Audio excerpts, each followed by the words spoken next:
What's up, everybody? It's Buffalo Ben 15 Golf back at it again. And today we return to the Fenton Farms Golf Club out in Fenton, Michigan.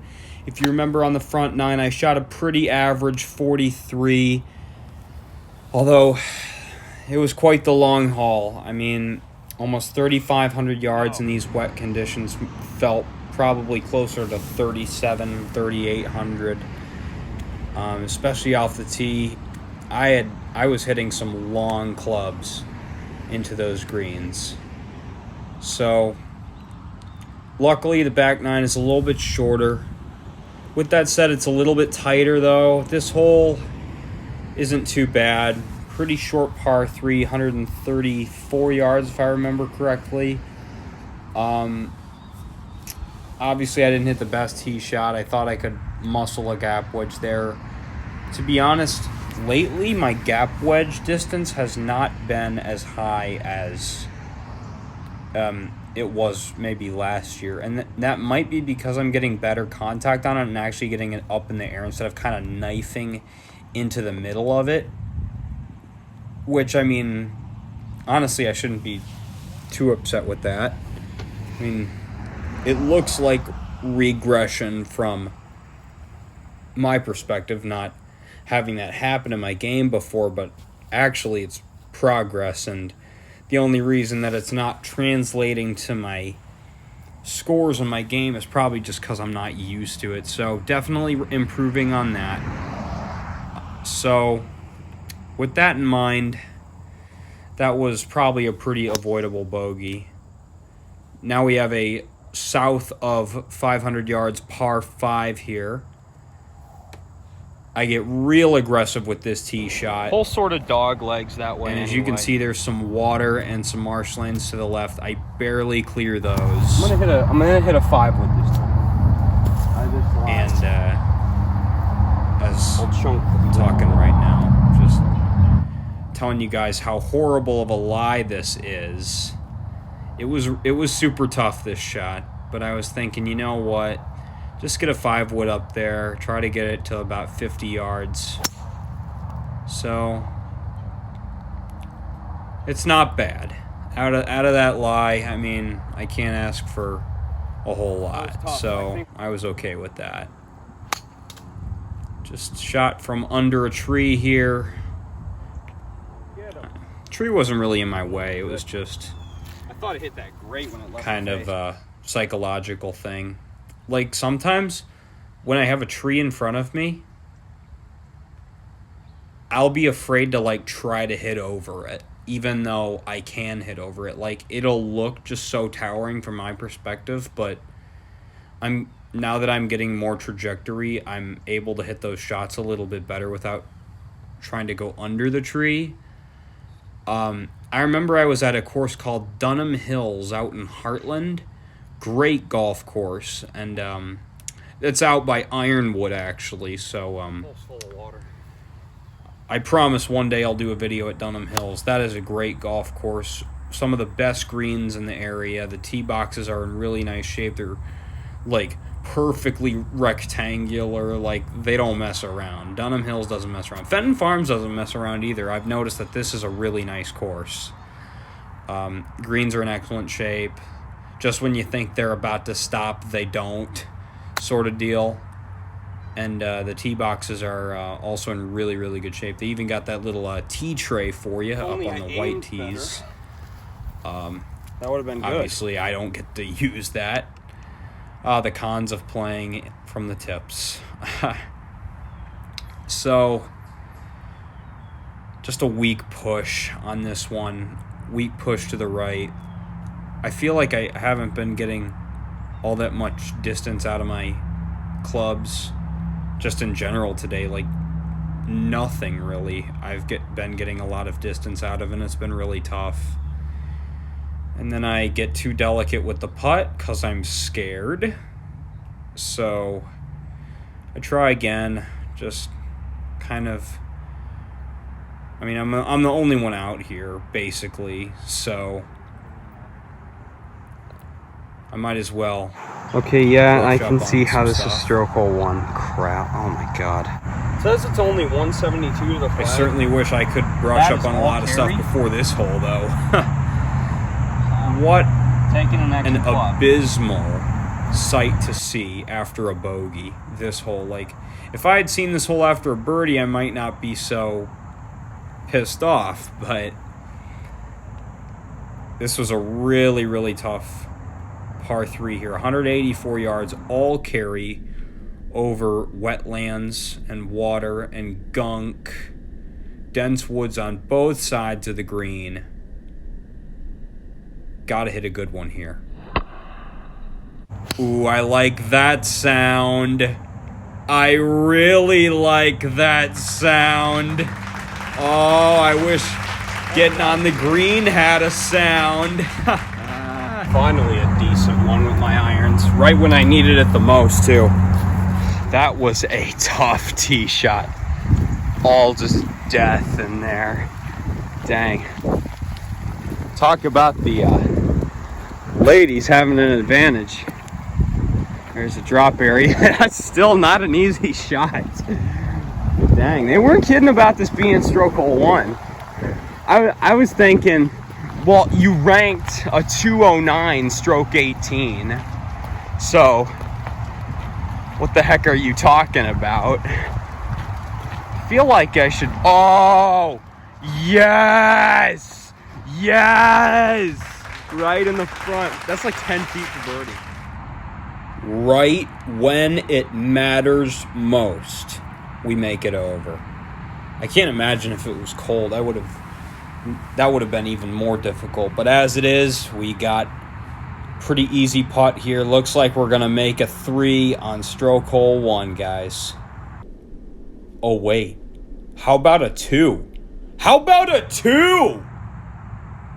Are you kidding me? I don't think I've ever done that before.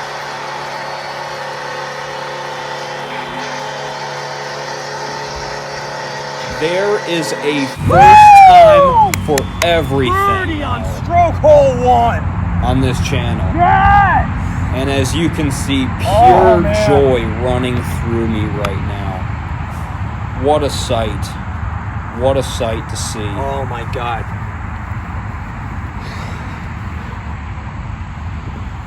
That was huge. Yeah. I gotta be honest, even if I don't shoot good the rest of the day, I'm still gonna be happy. Because stroke hole 1 birdie, nice. So that one really keeps us in it. 8 over now. Just to give you an idea of what's left, we have this hole, which is a 390 par 4. Already hit a decent tee shot. This one's going to come up short, though, so not the greatest tee shot, not the greatest approach shot. But after this hole, we have a 366 par 4 with water on one side, dense woods on the other. 398 par 4 back into the more open part of the course, and then 2 par 5s to end. 1 466, 1 528. So, being at 8 over. Oh, hang on a second. Will we go 7 over? Couldn't ask for too much. All right. So It ran by a little bit. yeah, that was another really good chip shot, though. My chipping's been great this year. So, we can make pars on all those holes and birdie on that 466. We're going to break 80. It looked like there was no chance at the start of this episode. Okay, now there sort of isn't again. But still, I gave myself a chance. That was to probably That keep it phenomenal alive. start to the back 9. There is a short par 5 coming up, though. Maybe we can eagle it. Even through the first 4 holes, that's awesome. So, now being at 9 over, I'm not really thinking about 80. I mean, it's kind of in play, but not really. So, we'll see what we can do. Maybe we'll have the finish of a lifetime. So, this shot here was really tough. Water on the left side and dense woods on the right, and I almost get right behind some trees here, but luckily I stay out of them far enough to hit a shot up next to the green here. Just kind of overcooked the fade a little bit. I hit it great. Everything about that shot I liked. I just started a little too far right. The curve was nice. I just pushed. It was a push fade. So now we got a pretty tough chip here over mostly rough, and I thin it. So yeah, there's that. Oh boy. I thinned it real bad. I hate when I do that. I know the lie wasn't the best, but still, you got to hit it on the green from there. I mean, because this upcoming putt could have been really avoidable. So, pretty big putt down the hill here. I know it's not on the green, so it's not a putt. About 30 feet left here. Let's see what we can do. It does! Shot off the post, and it stays out! Oh, no. We need to review that one. Challenge, coach's challenge. Are you kidding That me? was awfully close. The pin keeps it out of the hole. We're playing COVID rules on that one. That is so stupidly unlucky, it's not even funny. Oh my gosh. I mean, cut me some slack here, guys. I'm by myself. I don't got anybody with me. If a shot does that, I mean, I can't do anything. Because you better believe, like, if I had somebody with me, I'd be like, pull it, and they would pull it and they'd go in. I don't know. That was stupid. I mean, I know it sounds kind of dumb, but for a while, I counted that as a par until my guilty conscience got in the way later on, and I was like, you know what? Nah, that's a bogey.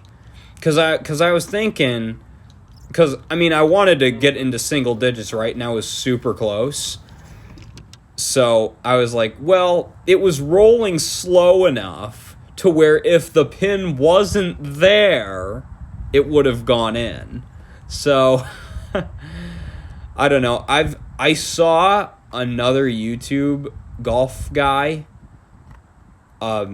He hit a putt from about 30 odd feet away, kind of similar to mine, kind of downhill, and his putt hit the like fattened pin. And I say fattened because this was closer to when the pandemic started. So there was like, he was on a course where there's like an attachment to the pin where you can like raise it like an elevator. Like you can raise the like bottom of the cup by pulling up on the flag sticks hook sort of deal with your putter. That was hammered. And his ball About as good as I hit the fattened portion of that stick and stayed out. And he decided to put it to a comment vote to whether he would count that as a 4 or a 5 or a 5 or a 6 or whatever amount of strokes he was at.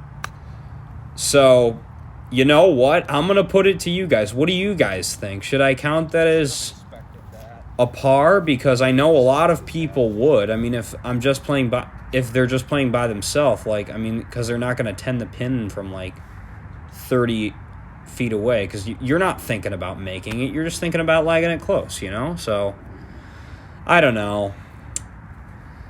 My whining about it has trickled into the next couple holes here. So here's a birdie putt for you, and I don't think that one would have gone in had it hit the pin. Or if it did hit the pin but stayed out, it was too fast to go in either way. So that was a tough pill to swallow for me. I mean, because in my mind, I'm like, yeah, that's just unlucky. But I know some people don't think so. So tell me what you guys think. So after that first putt on this hole, I hit a really good second putt. There we go, guys. Saved the bogey. Or saved it from being a bogey, Good rather. save there. Dang. When I stepped up onto that tee, I was like, ooh, birdie chance. And maybe a little bit of underestimating that hole there. It almost cost me. And then I hit the best drive of the day on the par 5 that I won't reach into anyway. So there's that. Golf is a funny game. So, yeah, I would have gladly hit the bad drive on this one because I'm not going to get there anyway. Even though I still try and put myself in a horrible spot. So, yeah, look at how thick that rough is. I'm surprised I didn't step on it or something. So, real tough shot here. But I pull it off, straddle the half pipe of that bunker to get it onto the green about 15, 18 feet away. Wow, one of the best shots of the day there to end. I really wanted to get a birdie here. Didn't think this would be the hole I'd be getting a birdie on, but I'll take it. Again, I performed better on this hole, in my opinion. So, yeah, maybe a little bit of the adrenaline kicking in, too, because I had 3 guys watching me. I played in with them. Oh, and they might see a miraculous birdie here at the end. Drop. Come on. Fall. Oh, come on.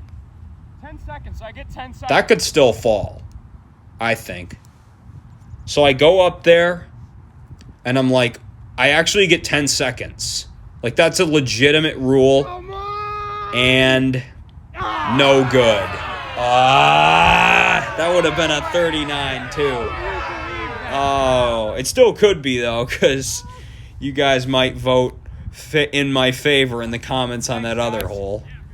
So, me and those guys having a good laugh about it. Guys, I appreciate you. So there it is, guys. 40 on the back. 83 overall. I put an asterisk next to that score because obviously 15. So, I don't know if you can see, but I have some eraser marks on that box in that scorecard there because I initially marked it 4.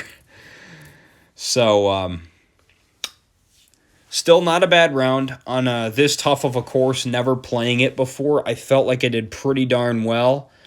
31 putts, that's pretty solid, especially with how good these greens were. Didn't have to bang anything, had to be cognizant of them not running too far by the hole. Fairways hit, 5 out of 13. Greens in regulation, 5 out of 18. 0 penalties, penalty free, that always helps. It's always nice to be holing out on the 18th with the same ball you teed off with on the first. Yeah, that was definitely something that made me feel really good. So, Fenton Farms, everybody. There it is. I thought this course was excellent. I would totally go back on a drier day where the fairways are running out a little bit more. Oh, man, this course could be... I could probably tear it up. I mean, if I had as good of a day as I did. Because I thought I played pretty decent, even though my score wasn't the best. I mean, for it being the first time, I don't think it was a bad showcase. So here's that 13th green again. I don't know if you guys got a great angle of how crazy those wetlands were. So overall, pretty good day of golf. Next episode, I've already filmed it. Going back to Ironwood out in Howell, and we're going to see if we can get redemption, because I just barely missed out last time. Hopefully we'll do all right. This is Buffalo Ben 15 signing off. Have a good day, everyone.